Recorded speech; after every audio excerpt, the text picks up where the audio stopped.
लुइट पोरिया, राइजोलोई, मूर श्रद्धा, अरु मरोम जासीसु असम के गवर्नर लक्ष्मण प्रसाद आचार्य जी, मुख्यमंत्री हेमंता बिस्वा शर्मा जी, केंद्र में मेरे सहयोगी हमारे पूर्व मुख्यमंत्री सर्बानंद सोनोवाल जी, राम मोहन नायडू जी, मुरलीधर मोहोल जी, पवित्रा मार्गरीटे जी, असम सरकार के मंत्रीगण, अन्य महानुभाव, भाई और बहनों,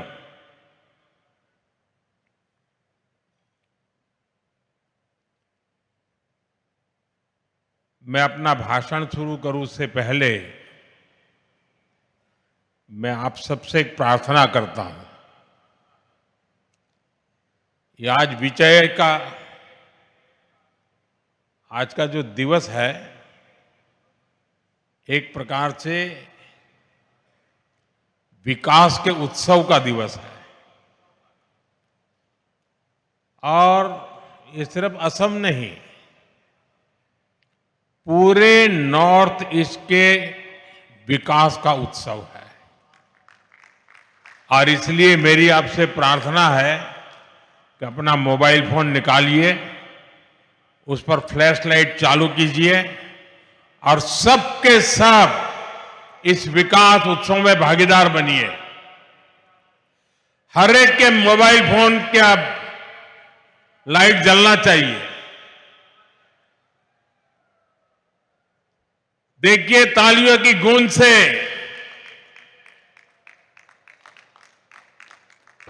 पूरा देश देखेगा कि असम विकास का उत्सव मना रहा है।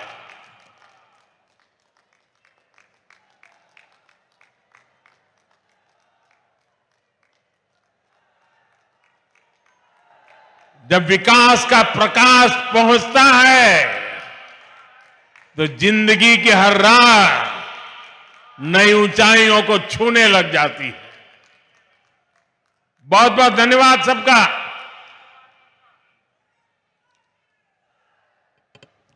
साथियों,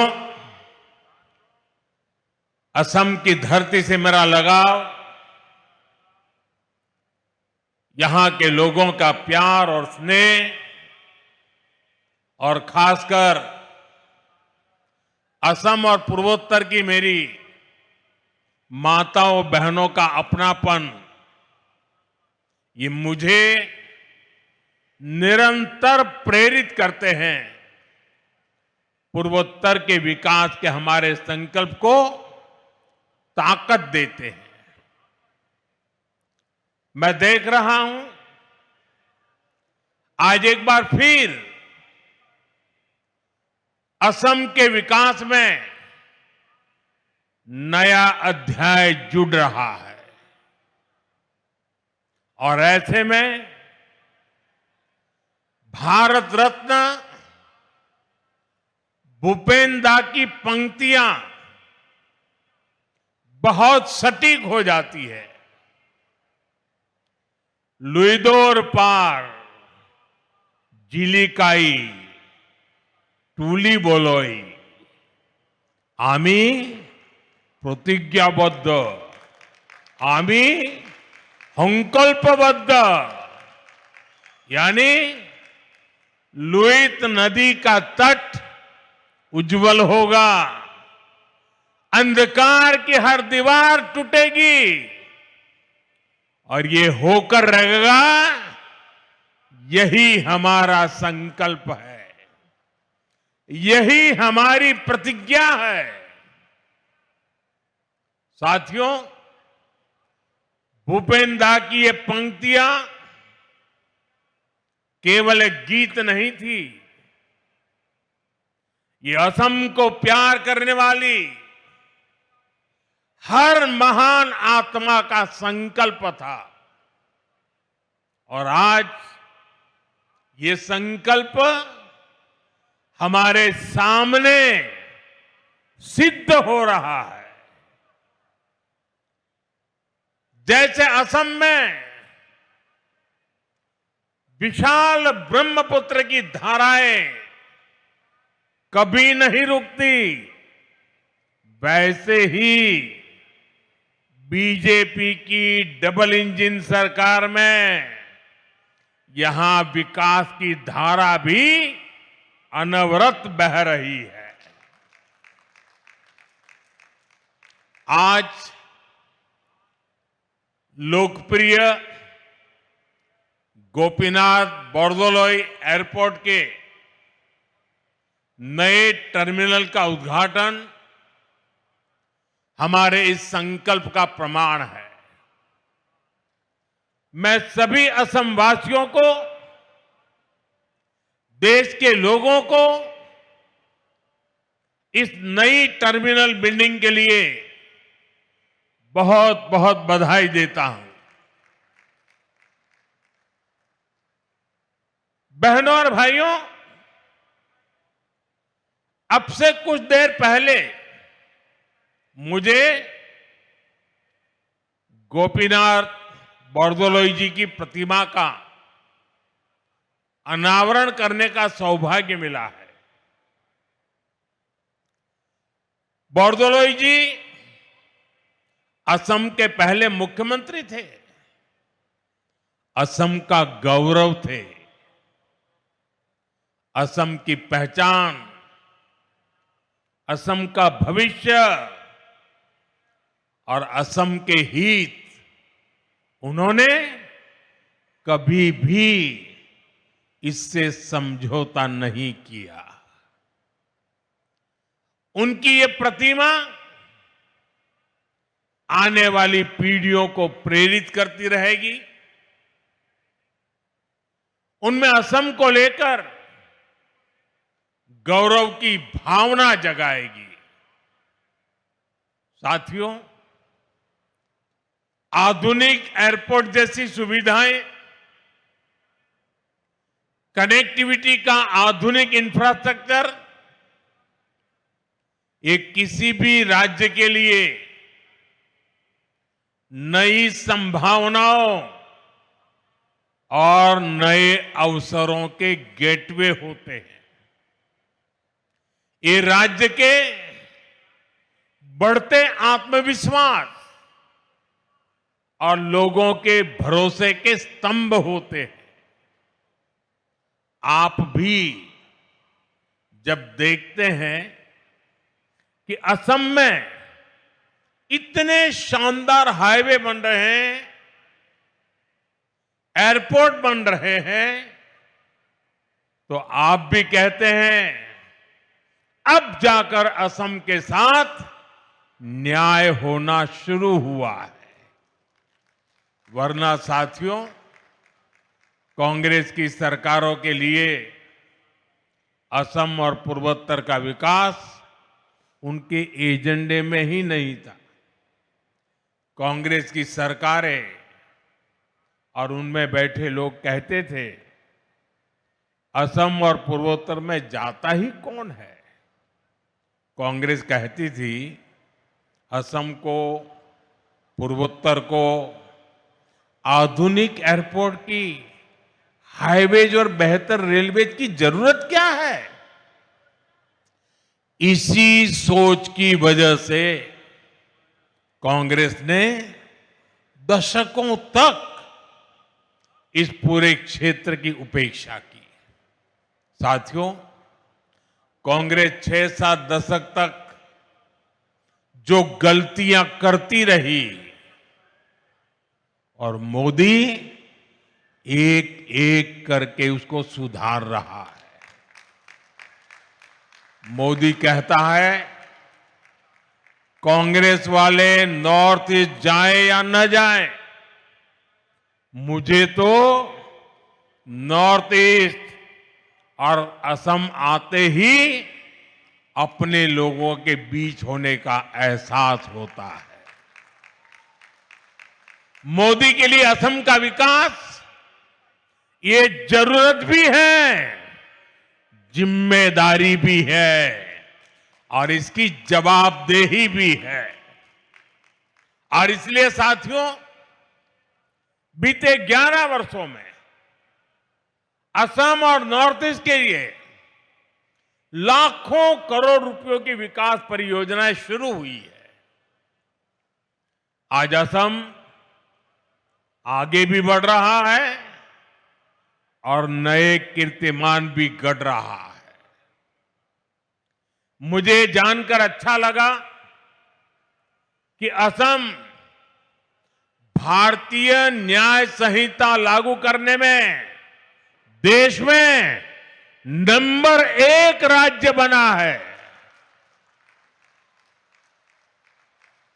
असम ने 50 लाख से ज्यादा स्मार्ट प्रीपेड मीटर लगाकर भी एक नया रिकॉर्ड बनाया है।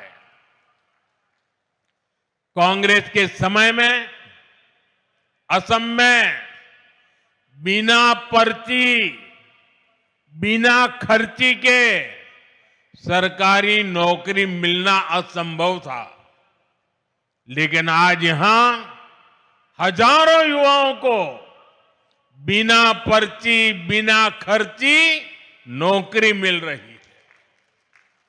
भाजपा की सरकार में असम की संस्कृति को हर मंच पर बढ़ावा दिया जा रहा है। मैं भूल नहीं सकता जब पिछले साल 13 अप्रैल को गुवाहाटी स्टेडियम में 11,000 से ज्यादा कलाकारों ने एक साथ बिहू नृत्य किया था।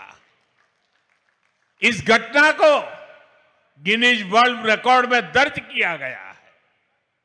ऐसे ही नए रिकॉर्ड बनाते हुए असम तेजी से आगे बढ़ रहा है। साथियों, अब इस नई टर्मिनल बिल्डिंग से गुवाहाटी और असम की क्षमता और ज्यादा बढ़ जाएगी। इस टर्मिनल पर हर साल करीब 1.25 करोड़ से ज्यादा यात्री सफर कर सकेंगे। यानी बड़ी संख्या में पर्यटक भी असम आ सकेंगे। श्रद्धालुओं के लिए मां कामाख्या के दर्शन की सुविधा भी आसान हो जाएगी। इस नए एयरपोर्ट टर्मिनल में कदम रखते ही ये साफ दिखता है, विकास भी और विरासत भी, ये मंत्र के मायने क्या है। इस एयरपोर्ट को असम की प्रकृति और संस्कृति को ध्यान में रखकर गढ़ा गया है। टर्मिनल के अंदर हरियाली है, इंडोर फॉरेस्ट जैसी व्यवस्था है, चारों तरफ प्रकृति से जुड़ा डिजाइन है। यहां आने वाला हर यात्री सुकून महसूस करे। इसकी बनावट में बांस का खास इस्तेमाल किया गया है। बांस असम के जीवन का अभिन्न हिस्सा है। वो यहां मजबूती भी दिखाता है और खूबसूरती भी। और दिल्ली में बैठे हुए भूतकाल की सरकारों को ये बंबू क्या है इसकी पहचान भी नहीं थी। आप हैरान होंगे, 2014 में आपने मुझे काम दिया, उसके पहले हमारे देश में एक कानून था। ये कानून ऐसा था कि आप बंबू को काट नहीं सकते। अब कोई मुझे समझाए भाई, क्यों? क्योंकि उन्होंने कह दिया बंबू एक ट्री है, वृक्ष है, और जब एक बार वृक्ष कह दिया तो फिर सारे दरवाजे बंद हो गए। जबकि बांबू दुनिया मानती है कि ये एक पौधा है, और हमने कानून हटाया और ग्रास की कैटेगरी में जो सचमुच में बंबू की पहचान है उसमें लाया और तब जाकर के आज ये बांबू से इतनी बड़ी भव्य इमारत निर्माण हुई है। और आज अगर आप सोशल मीडिया देखोगे तो दुनिया भर में भारत के एयरपोर्ट की रचनाओं की चर्चा हो रही है। साथियों, इंफ्रास्ट्रक्चर के इस विकास का बहुत बड़ा संदेश भारत की विकास यात्रा की पहचान बन रहा है।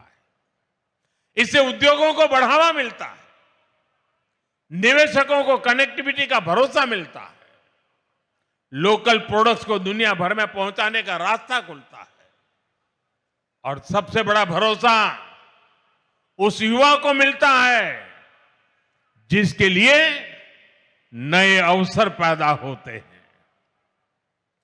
और इसलिए आज हम असम को असीम संभावनाओं की इस उड़ान पर आगे बढ़ते देख रहे हैं। साथियों, आज भारत को देखने का दुनिया का नजरिया बदला है और भारत की भूमिका भी बदली है। भारत अब दुनिया की तीसरी सबसे बड़ी अर्थव्यवस्था बनने जा रहा है। 11 साल के भीतर भीतर ये कैसे हुआ? साथियों, इसमें बहुत बड़ी भूमिका आधुनिक इंफ्रास्ट्रक्चर के विकास की है। भारत 2047 की तैयारी कर रहा है।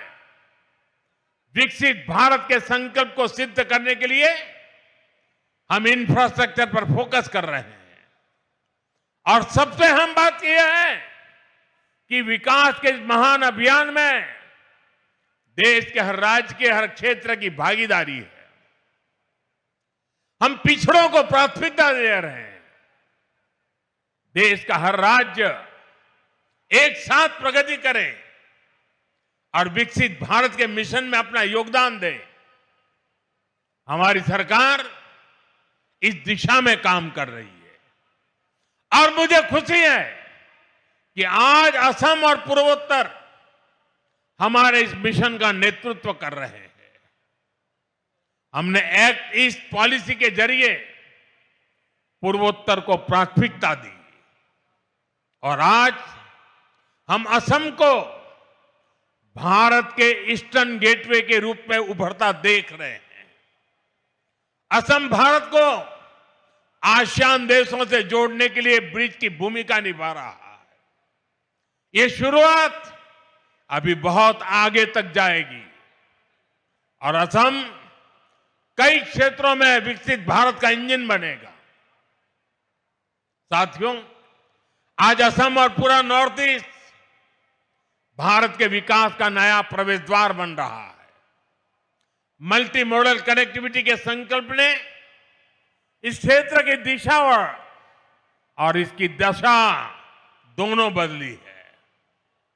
असम में नए पुल बनाने की रफ्तार, नए मोबाइल टावर लगाने की स्पीड, विकास के हर काम की गति सपनों को हकीकत में बदल रही है। ब्रह्मपुत्र पर बने पुलों ने असम की कनेक्टिविटी को नई मजबूती और नया आत्मविश्वास दिया है। आजादी के बाद के 6-7 दशक में यहां केवल 3 बड़े पुल बन पाए थे, लेकिन पिछले 1 दशक में 4 नए मेगा ब्रिज पूरे किए गए हैं। इनके अलावा कई ऐतिहासिक परियोजनाएं आकार ले रही है। बोगीबील और ढोला सदिया जैसे सबसे लंबे पुलों ने असम को रणनीतिक रूप से और अधिक सशक्त बना दिया है। रेलवे कनेक्टिविटी में भी एक क्रांतिकारी बदलाव आया है। बोगीबील ब्रिज के शुरू होने से अपर असम और देश के बाकी हिस्सों के बीच की दूरी सिमट गई है। गुवाहाटी से न्यू जलपाईगुड़ी तक चलने वाली वंदे भारत एक्सप्रेस ने यात्रा के समय को कम कर दिया है। देश में वाटरवेज के विकास का फायदा भी असम को मिल रहा है। कार्गो ट्रैफिक में 140% की बढ़ोतरी हुई है। इस बात का प्रमाण है कि ब्रह्मपुत्र केवल नदी नहीं बल्कि आर्थिक शक्ति का प्रवाह है। पान्नू में पहली शिप रिपेयर सुविधा विकसित हो रही है। वाराणसी से डिब्रूगढ़ तक चलने वाली गंगा विकास क्रूज को लेकर उत्साह है। इसे north east global cruise tourism के मानचित्र पर स्थापित हो गया है। साथियों, कांग्रेस की सरकारों ने असम और पूर्वोत्तर को विकास से दूर रखने का जो पाप किया था, उसका बहुत बड़ा खामियाजा देश की सुरक्षा, एकता और अखंडता को उठाना पड़ा। कांग्रेस की सरकारों में हिंसा का दौर दशकों तक फलता फूलता रहा। हम केवल 10-11 साल के भीतर उसे खत्म करने की तरफ बढ़ रहे हैं। पूर्वोत्तर में पहले जहां हिंसा और खून खराबा होता था, आज वहां 4G और 5G टेक्नोलॉजी से डिजिटल कनेक्टिविटी पहुंच रही है। जो जिले कभी हिंसाग्रस्त माने जाते थे, आज वो आकांक्षी जिलों के रूप में विकसित हो रहे हैं। आने वाले समय में यही इलाके इंडस्ट्रियल कॉरिडोर भी बनेंगे। इसलिए आज नॉर्थ ईस्ट को लेकर एक नया भरोसा जगा है। हमें इसे और मजबूती देनी है। साथियों, हमें असम और पूर्वोत्तर के विकास में कामयाबी इसलिए भी मिल रही है कि हम इस क्षेत्र की पहचान और संस्कृति की सुरक्षा कर रहे हैं। कांग्रेस ने एक और पाप किया था। उसने यहां की पहचान को मिटाने की साजिश की थी। और यह षड्यंत्र केवल कुछ वर्षों का नहीं है। कांग्रेस के इस पाप की जड़ें आजादी के पहले से जुड़ी है। वो समय जब मुस्लिम लीग और अंग्रेजी हुकूमत मिलकर भारत के विभाजन की जमीन तैयार कर रहे थे, उस समय असम को भी अविभाजित बंगाल का यानी ईस्ट पाकिस्तान का हिस्सा बनाने की योजना बनाई गई थी। कांग्रेस उस साजिश का हिस्सा बनने जा रही थी। तब बोरदोलोई जी अपनी पार्टी के खिलाफ खड़े हो गए थे। उन्होंने असम की पहचान को खत्म करने के इस षड्यंत्र का विरोध किया और असम को देश से अलग होने से बचा लिया। भाजपा पार्टी हमेशा पार्टी लाइन से ऊपर उठकर हर देशभक्त का सम्मान करती है। अटल जी के नेतृत्व में जब भारतीय जनता पार्टी की सरकार आई, तब उन्हें भारत रत्न दिया गया। भाइयों बहनों, बोरदोलोई जी ने आजादी के पहले तो आसाम को बचा लिया था, लेकिन उनके बाद कांग्रेस ने फिर से असम विरोधी और देश विरोधी काम शुरू कर दिए। कांग्रेस ने अपना वोट बैंक बढ़ाने के लिए मजहबी तुष्टीकरण के षड्यंत्र रचे। बंगाल और असम में अपने वोट बैंक वाले घुसपैठियों को खुली छूट दी गई है। यहां की डेमोग्राफी को बदला गया है। इन घुसपैठियों ने हमारे जंगलों पर कब्जा किया, हमारी जमीनों पर कब्जा किया। इसका नतीजा यह हुआ कि पूरे असम की सुरक्षा और पहचान दांव पर लग गई है। साथियों, आज हेमंता जी की सरकार और उनकी टीम के सभी साथी बहुत मेहनत से असम के संसाधनों को इस गैर कानूनी और देश विरोधी अतिक्रमण से मुक्त करा रही है। असम के संसाधन असम के लोगों के काम आए, इसके लिए हर स्तर पर काम हो रहा है। केंद्र सरकार ने भी घुसपैठ रोकने के लिए सख्ती की है। अवैध घुसपैठियों को बाहर निकालने के लिए उनकी पहचान भी कराई जा रही है। लेकिन भाइयों बहनों, कांग्रेस पार्टी और इंडी गठबंधन के लोग खुलकर देश विरोधी एजेंडों पर उतर आए हैं। देश का सुप्रीम कोर्ट तक घुसपैठियों को बाहर करने की बात कर चुका है। लेकिन ये लोग घुसपैठियों के बचाव में बयानबाजी कर रहे हैं।